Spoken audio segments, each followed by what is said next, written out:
Este es el programa Preguntas y Respuestas.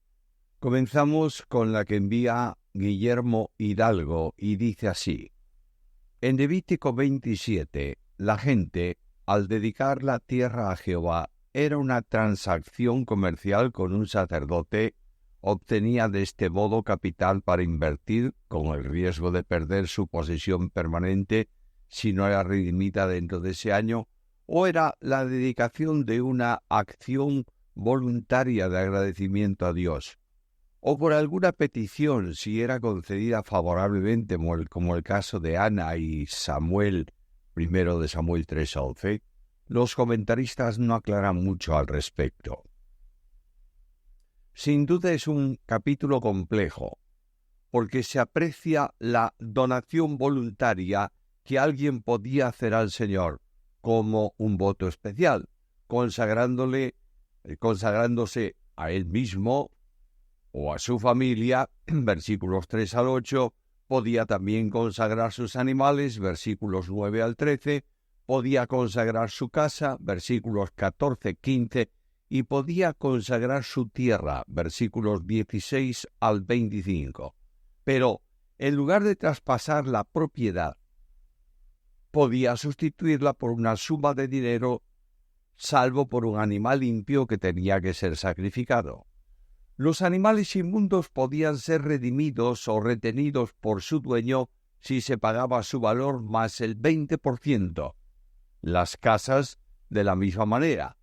La redención de la tierra era más complicada. El dueño podía redimirla añadiendo el 20% a su valor con relación al próximo año del jubileo, es decir, a lo que valdría en ese tiempo. Si no la redimía o la vendía secretamente después de haberla dedicado al Señor, ésta pasaba a ser propiedad de los sacerdotes en el año del jubileo. De manera que no se trata de transacciones ni de anticipos para sembrar campos, sino de una acción voluntaria por la que se dedicaba algo a Dios. Nuevamente Guillermo Hidalgo. En Números 3, la suma de los clanes levitas da 22.300, pero en Números 3:39 dice 22.000. Pero el relato sigue con la cuenta de los primogénitos de Israel, que es 22.273 en 3:43. Y esos 273 de diferencia entre un grupo y otro deben ser rescatados, como lo determinan los versículos.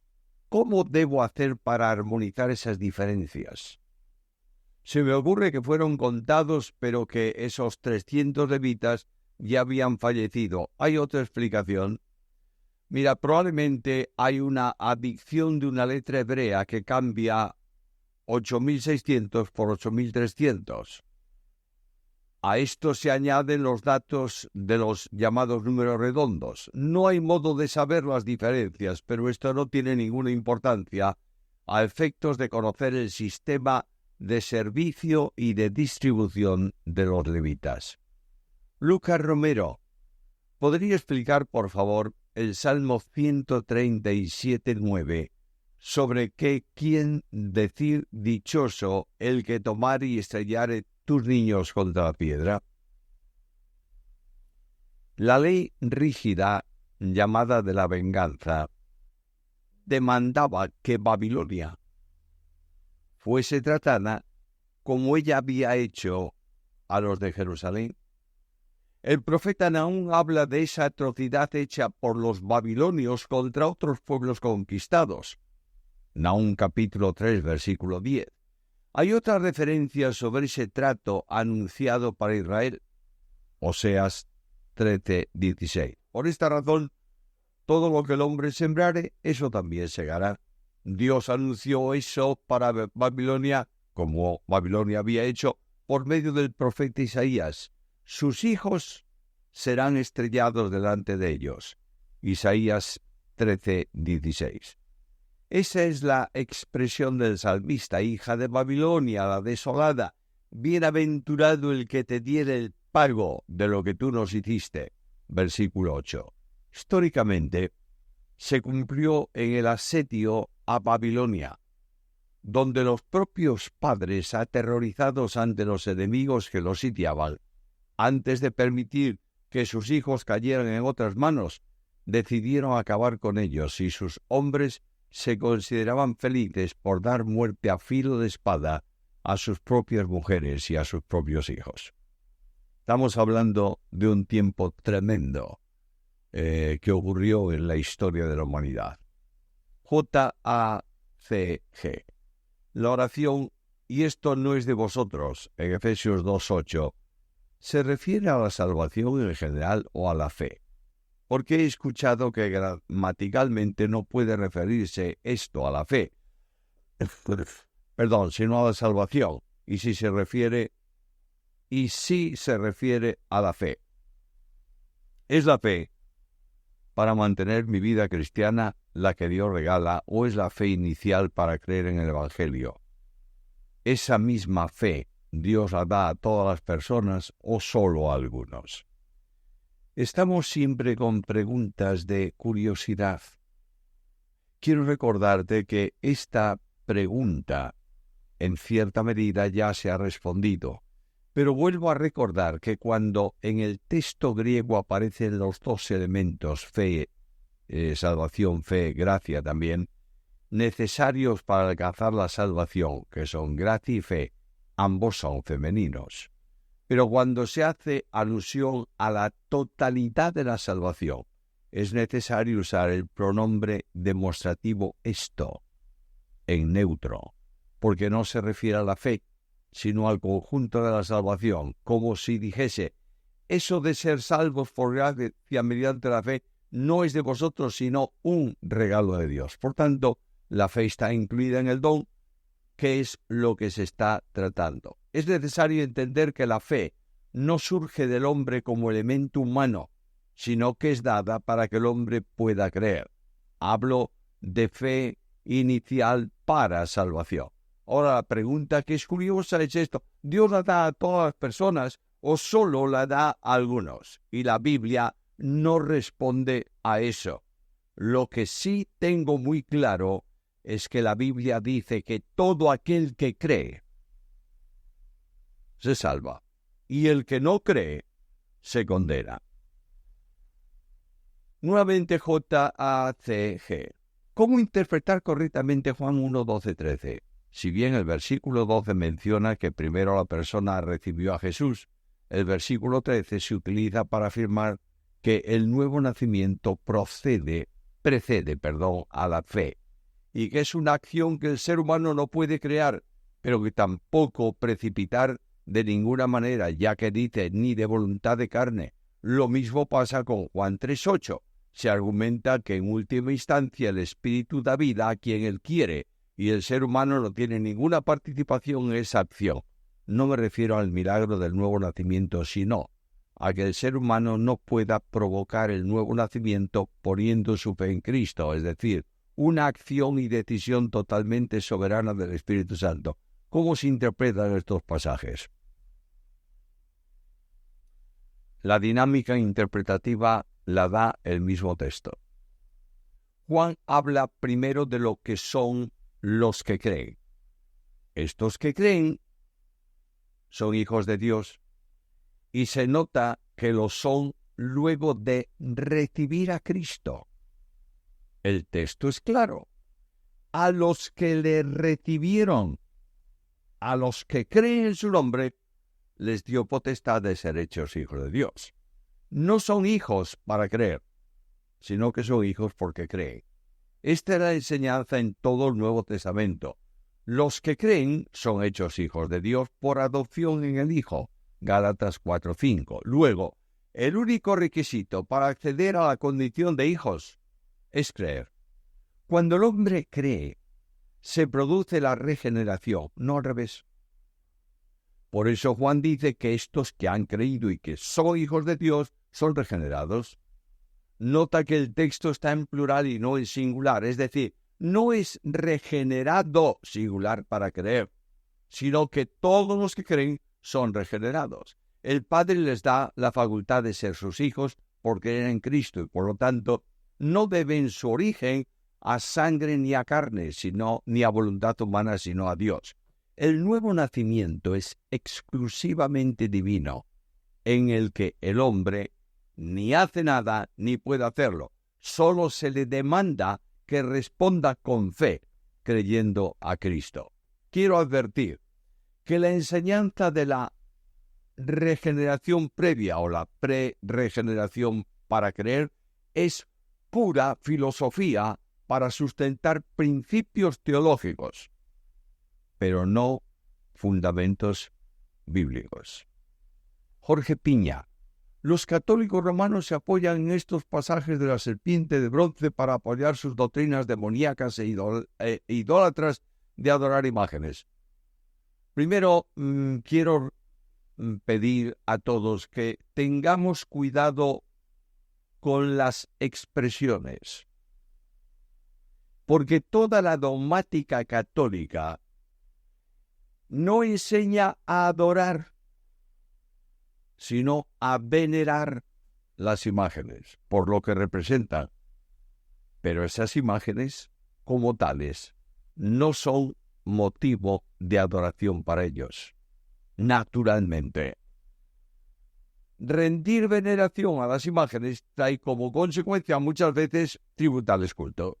¿Entendéis cuál es la diferencia? Hago esta reflexión para que nadie sea acusado de falsedad si dice que los católicos adoran imágenes.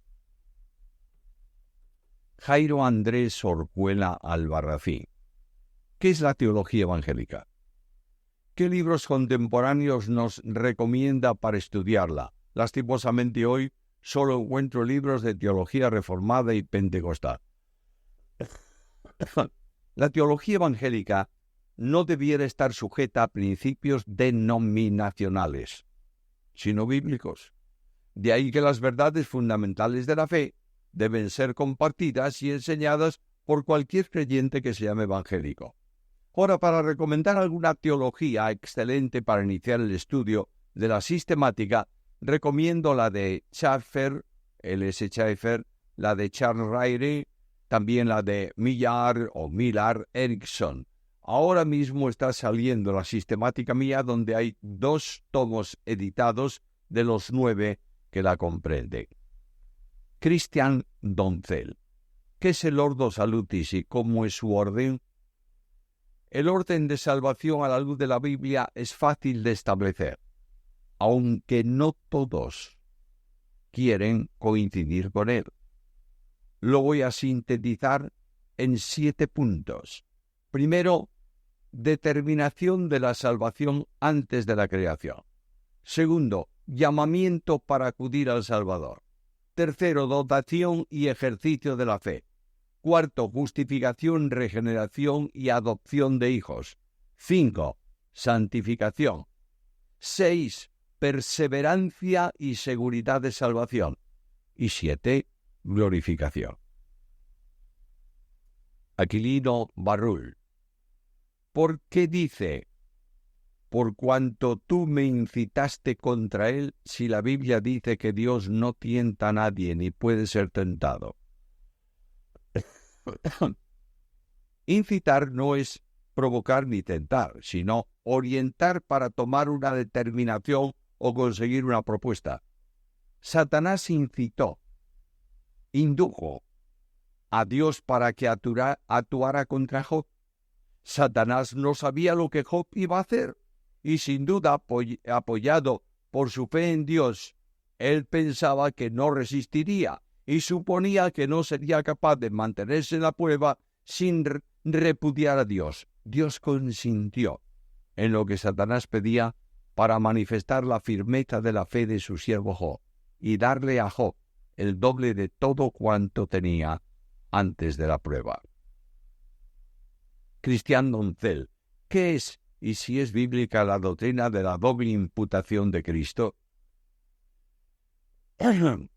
Doble imputación, a mí me gusta mejor llamarle doble sustitución. Es la explicación a la verdad bíblica de que Cristo murió por todos.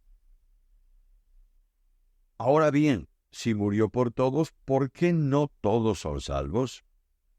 Por tanto, para hacer salvable a todo hombre, nota salvable, es decir, que Dios pueda salvar a cualquiera, Cristo hizo todo lo necesario para ello. A eso se le llama sustitución potencial, porque tiene potencia para salvar al más perdido de los pecadores, pero se convierte en sustitución virtual, en el sentido de que la potencialidad solo es aplicada u operativa para el que cree.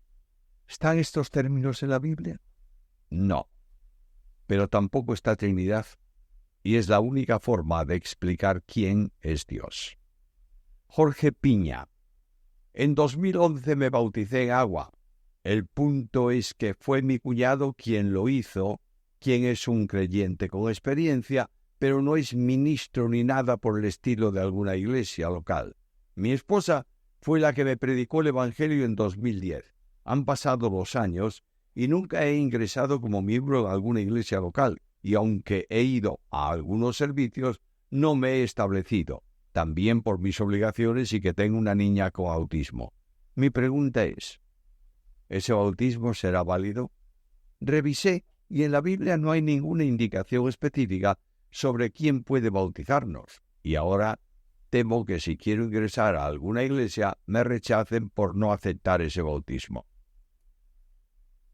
El bautismo es un acto de testimonio y una ordenanza, no un sacramento. Por tanto, puede ser hecho por quien sea realmente creyente. El Señor estableció la ordenanza y se cumple cuando se bautiza al creyente en el nombre del Padre y del Hijo y del Espíritu Santo. Si quieres ser miembro de una iglesia, debes saber el liderazgo de la misma cuál es tu situación, y determinarán si aceptan esa expresión de la ordenanza o te piden que la repitas. Siempre es de bendición testificar ante muchos de que has pasado en Cristo de muerte a vida. Josué Fernández. Hay versículos en la Biblia para decir que Dios no habla de forma personal y también audiblemente. Yo creo que todo tiene que ir conforme a la Biblia y nada fuera de ella, pero sí creo que Dios habla en varias formas, no doctrina porque ya está revelada, pero sí algo que tienes que hacer conforme a la Biblia, a tu mente y audiblemente, siempre conforme a la palabra. El que Dios hable por su espíritu a tu espíritu es una verdad revelada. Romanos 8:16. Lo hace en silencio. Por comunión y comunicación espiritual. Lo hace aplicando la Biblia. Sois hijos de Dios porque habéis creído. Juan 1:12. Dios puede dar respuesta a algo que estamos pidiéndole, haciéndonos sentir su voluntad de la misma forma. Pero nunca se dice que Dios habla audiblemente. Nunca se habla de tal cosa en la Biblia. Ahora he dicho una vez que tú quieres oír a Dios hablando audiblemente, tendrás que leer en voz alta su palabra. Ángel Fernández Vidal. En Hechos 11:13 dice que un varón vio en su casa un ángel que le habló. Mi pregunta es, ¿cómo vio este ángel? ¿Cómo sería su apariencia? Siempre que no se diga otra cosa, como ocurre en profecía, cada vez que un ángel se manifiesta a un hombre, lo hace en forma de hombre, como si fuese un varón. PKCH. ¿Cómo podemos interpretar correctamente el texto de Romanos 9:20-23? La primera verdad que hay en ese pasaje es que Dios es soberano y que hace lo que quiere, como quiere y cuando quiere. Esto no es un capricho, como sería el de los hombres, porque toda acción de Dios compromete todo lo que Dios es. De modo que siempre y en toda acción divina, la totalidad de sus atributos amor, justicia, misericordia, omnipotencia, etcétera, etcétera, están presentes. El entorno del pasaje está en relación con Israel, que discutía por qué Dios hacía lo que hacía, y tiene que responderles Pablo que él hace lo que desea hacer, pero siempre sin injusticia. Versículo 14. Que Dios puede confirmar la dureza del corazón del rebelde a su demanda, como hizo con Faraón, ya que antes de que lo endureciese la Biblia afirma que 5 veces endureció él contra lo que Dios demandaba. Dios puede confirmar la dureza del corazón rebelde del hombre o del pueblo. Finalmente, nota algo que pasa desapercibido muchas veces. Los vasos de ira se preparan ellos para destrucción. Lo único que Dios hizo fue soportarlos por un tiempo. Versículo 22.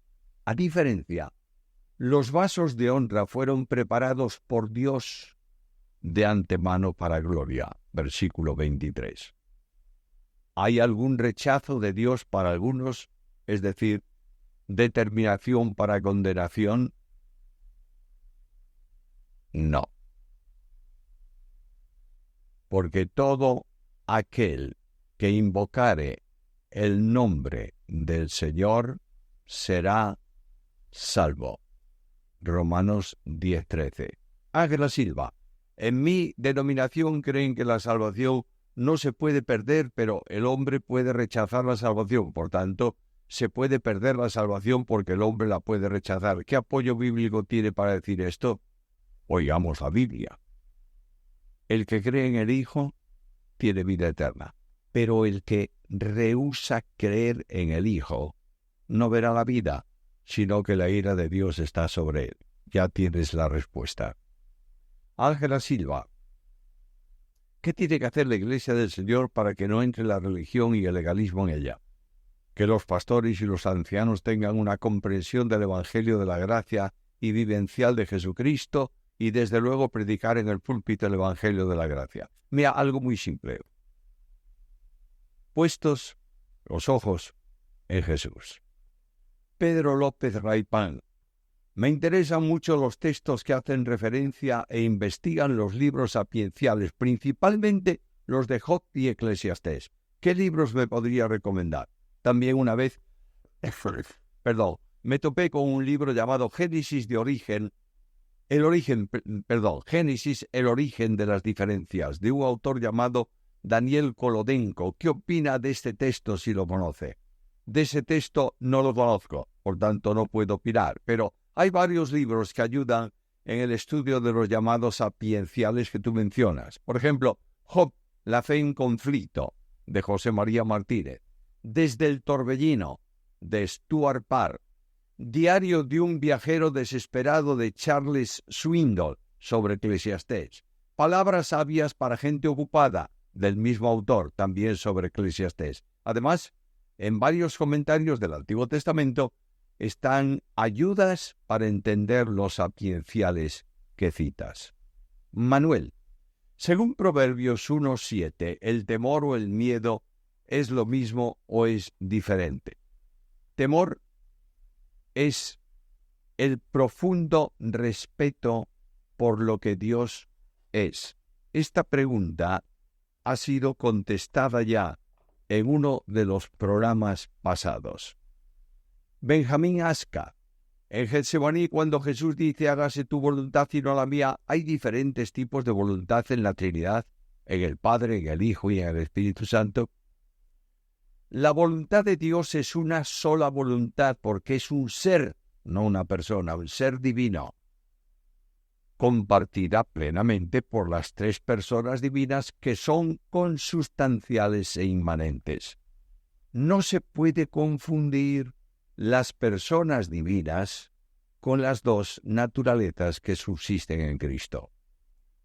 Juan José Gavarri, Mateo 27, 52, 53. Estos santos que resucitan y se aparecieron a la ciudad cuando Cristo resucitó, estos santos, ¿se puede decir bíblicamente que murieron en la ley y resucitaron en la gracia? Es decir, estos pertenecen ya a la Iglesia y serán resucitados de nuevo con el arrebatamiento. La Iglesia comienza su andadura en Pentecostés, no antes. Todos los salvos lo son por gracia mediante la fe, siempre. Los que sean del pueblo de Israel y salvos antes de la Iglesia serán resucitados antes del reino milenial para disfrutar de las promesas de los pactos que no se han cumplido aún para Israel. Juan José Gabarri. ¿Es lo mismo resucitar que resurrección? Bueno, resucitar es el infinitivo de un verbo que señala la acción de la resurrección, es decir, volver un muerto a la vida. Resurrección es un nombre común que expresa la idea de la acción de resucitar a alguien. José G. Pérez Méndez. Quiero saber si el versículo de Marcos 16, 17, 18 era solo para discípulos o para nosotros también, porque escuché de una persona estudiosa de la Biblia que era solo para los discípulos. No hay ninguna limitación en ese versículo que pueda permitirnos afirmar eso. Está escrito para los que creen. Lo dice el texto claramente. Estos son siempre discípulos de Cristo, seguidores del Maestro. El discípulo habla de poder en algunos momentos. El texto bíblico dice que tomarán veneno siempre. No, en alguna ocasión. ¿Harán prodigios siempre? No, en alguna ocasión. De manera que el versículo habla de poder en momentos determinados y de protección sobre algunos en algún momento, pero nunca es condición que debe cumplirse en todos los creyentes. Rubén Lozano. ¿Una persona que se ha suicidado siendo hijo de Dios va al cielo?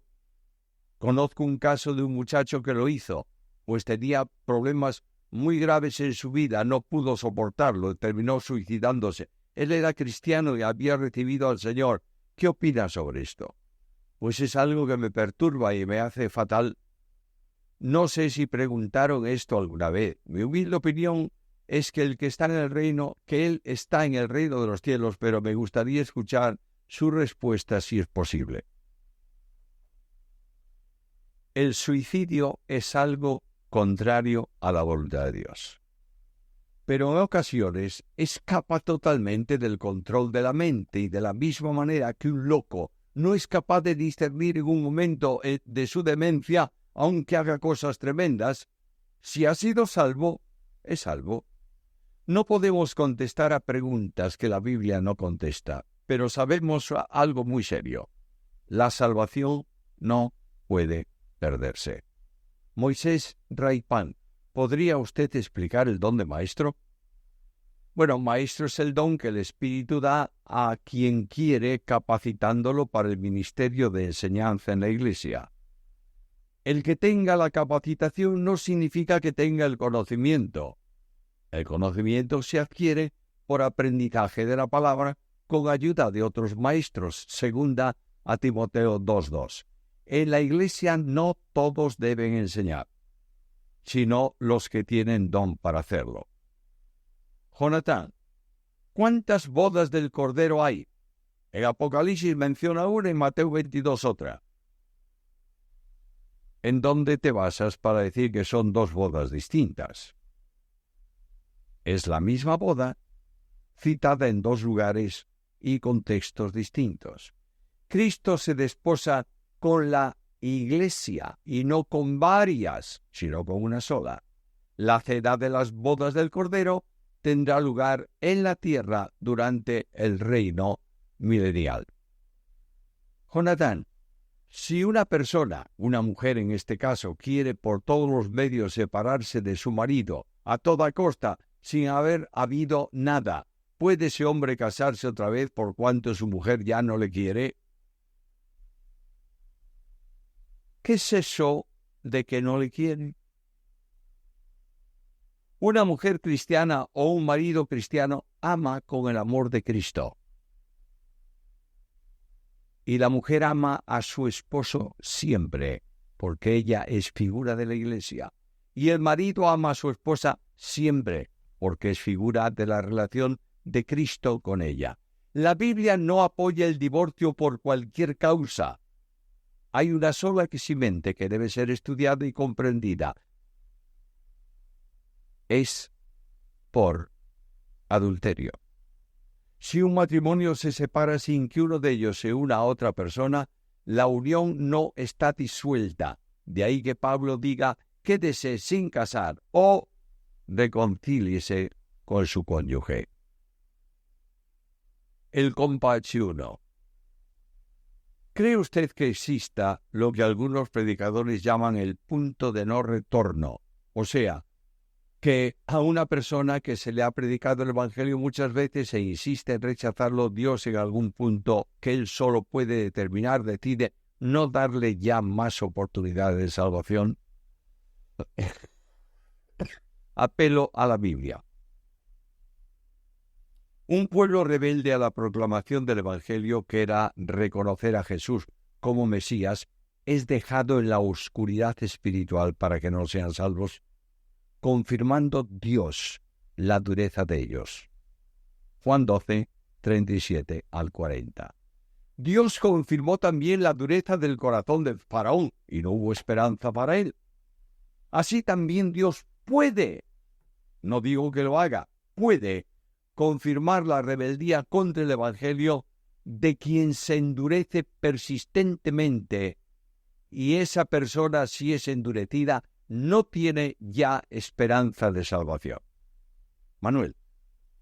En 1 Corintios 6, 2, 3, el texto se cumplirá en el milenio, y el versículo 3, la Iglesia juzgará a los ángeles caídos en la eternidad. Según lo que podemos apreciar, los santos juzgarán a Israel y a las naciones antes de establecerse el milenio. En cuanto al juicio de los ángeles, no hay definición alguna. Pedro López Raipán, a veces he escuchado que se hace una diferencia entre permisión de Dios y voluntad de Dios, como si ambas fueran distintas. Por ejemplo, se habla de permisión cuando Dios deja que algo pase sin que esa sea su voluntad. Yo pienso que ese razonamiento no tiene sentido racional ni bíblico, pues Dios no puede ir en contra de su voluntad. Pero, ¿qué es lo que usted piensa y cómo fundamenta ese pensamiento? La voluntad de Dios incluye todo cuanto se hace según su propósito. Por ejemplo, la Biblia dice: la voluntad de Dios es vuestra santificación. En esa voluntad está también la permisión de algo que Él no generaría, pero que consiente en que se haga, como es la práctica del pecado.